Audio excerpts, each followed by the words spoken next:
Pedro tinha 18 anos e a sensação constante de estar atrasado para algum lugar que ele ainda não sabia onde era.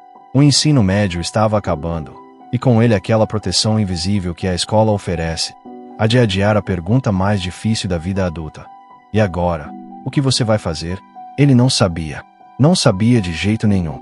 E toda vez que alguém perguntava, o pai, a professora, o tio na reunião de família, Pedro dava um sorriso vago e dizia que estava pensando ainda. A verdade é que pensar doía. Foi numa sexta-feira, num jantar comum de fim de mês, que a mãe dele mudou o curso da história. Ela havia falado por telefone com a cunhada do interior e voltou para a mesa com os olhos brilhando do jeito que brilham quando alguém tem uma solução na ponta da língua. Pedro, sabe Marquinho, o primo do seu pai, lá de Ribeirão? Ele trabalha com computador, com programação, essas coisas. Tá ganhando 20 mil reais por mês. 20 mil. E trabalha de casa, de pijama, sem patrão no pescoço. Pedro parou o garfo no ar. 20 mil reais. Ele nem sabia ao certo o que o Marquinho fazia. A mãe também não soube explicar direito. Disse apenas que era tipo fazer site, essas coisas de internet. Mas naquele momento isso não importava. O número importava. A imagem importava. Trabalhar de casa, sem ter que acordar cedo, sem chefe. Naquela noite, sozinho no quarto com o celular na mão, Pedro abriu o YouTube com uma intenção que nunca havia tido antes. Digitou: como aprender programação do zero. E o algoritmo fez o resto. O mundo dos gurus. A tela se encheu de thumbnails. Homens jovens, sempre sorridentes, fotografados na frente de notebooks caros em apartamentos minimalistas. Os títulos gritavam em caixa alta, cheios de exclamações e números impossíveis. Aprendi a programar em 30 dias e fui contratado. Do zero ao primeiro emprego em 3 meses. Quanto ganha um programador iniciante? Você vai se surpreender. Pedro assistiu um atrás do outro, por horas. Um dos criadores jurava que HTML e CSS já eram suficientes para começar a faturar. Outro garantia que JavaScript em 2 meses dava para mandar currículo.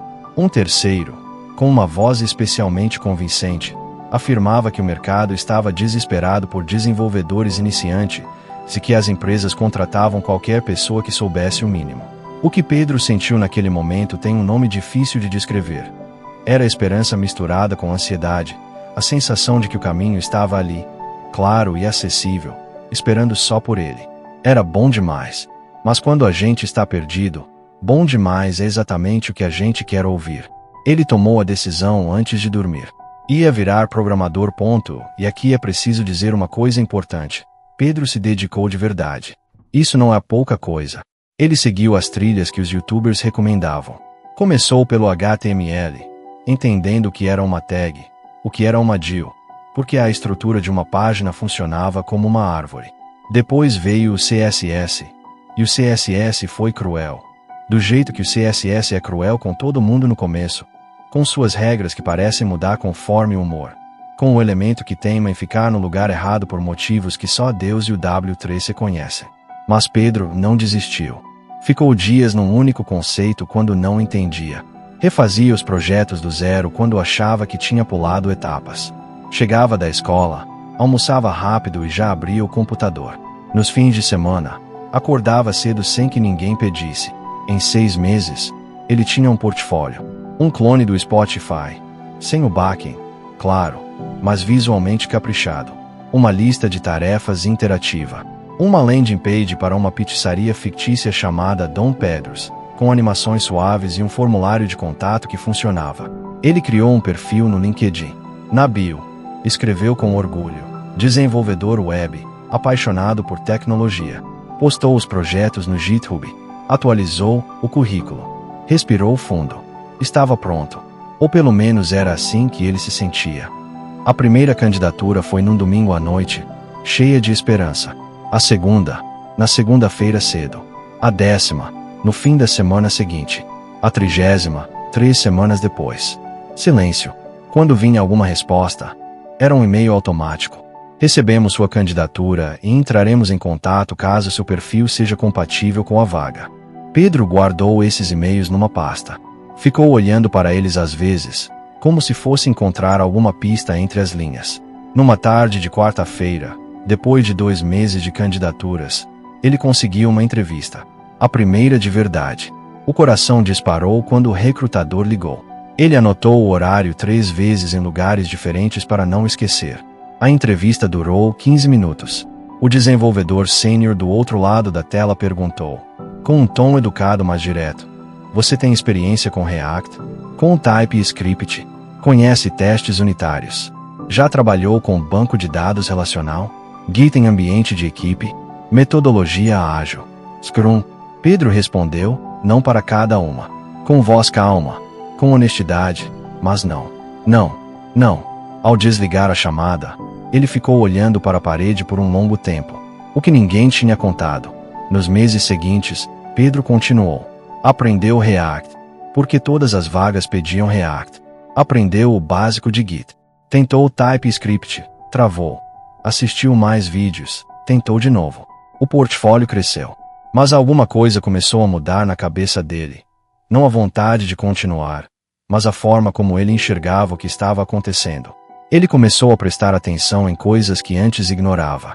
As vagas chamadas Júnior pediam 2, 3 anos de experiência prévia. Como se Júnior fosse apenas um salário menor para alguém que já sabia tudo. Os projetos do portfólio dele eram bons, mas eram os mesmos projetos que estavam no portfólio de mais 200 pessoas que tinham seguido os mesmos tutoriais, dos mesmos canais, na mesma ordem. E então chegou o detalhe que pesou mais. Numa ligação com a mãe, Pedro perguntou sobre o Marquinho de verdade. Qual era a formação dele? Há quanto tempo trabalhava? A mãe foi descobrir. Voltou com a resposta alguns dias depois. O Marquinho tinha se formado em ciência da computação. Tinha 8 anos de mercado. Tinha passado por 3 empresas antes de chegar onde estava. Os R$20 mil não tinham chegado em 6 meses. Tinham chegado em 8 anos de muito trabalho. Pedro não ficou com raiva do Marquinho. Ficou com raiva, uma raiva pequena, justa, dos vídeos que nunca contaram essa parte da história. 1 ano depois. Era uma sexta-feira à noite. Exatamente 1 ano depois daquele jantar em que a mãe havia falado sobre o Marquinho. Pedro estava na frente do computador, a tela iluminando o quarto escuro. Na caixa de entrada, um e-mail de uma pequena agência digital. Não era a empresa dos sonhos. Não era remoto. Não era o salário que ele havia imaginado naquela noite de descoberta. Era uma vaga de estágio, presencial, 4 horas por dia, com um salário que mal cobria o transporte. Mas era uma vaga, de verdade.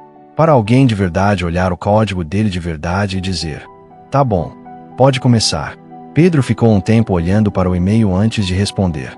Pensou no ano inteiro que havia passado, nas horas de vídeo, nos projetos refeitos, nas entrevistas silenciosas, nas noites em que duvidou se estava no caminho certo. E pensou também numa coisa que havia aprendido sem que ninguém tivesse ensinado diretamente, que programar era, de fato, uma habilidade que mudava vidas.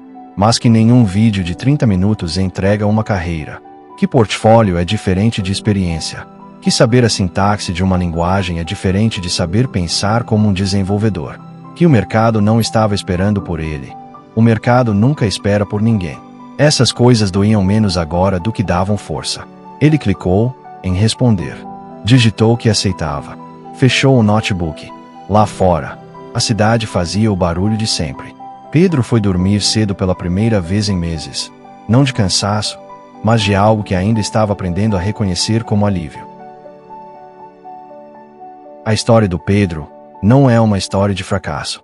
É uma história de um garoto que acreditou em algo, se dedicou de verdade e descobriu, do jeito mais honesto que existe, que é vivendo, que o caminho era mais longo do que pintaram para ele.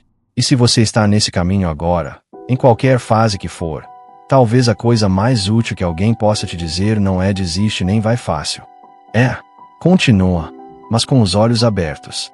A programação pode, sim, mudar a sua vida. Só que ela vai te pedir tempo, e paciência, e a coragem de errar em público por bastante tempo antes de acertar. O Marquinho chegou lá. O Pedro está chegando. E você pode chegar também. Desde que ninguém te venda uma história que não é completa.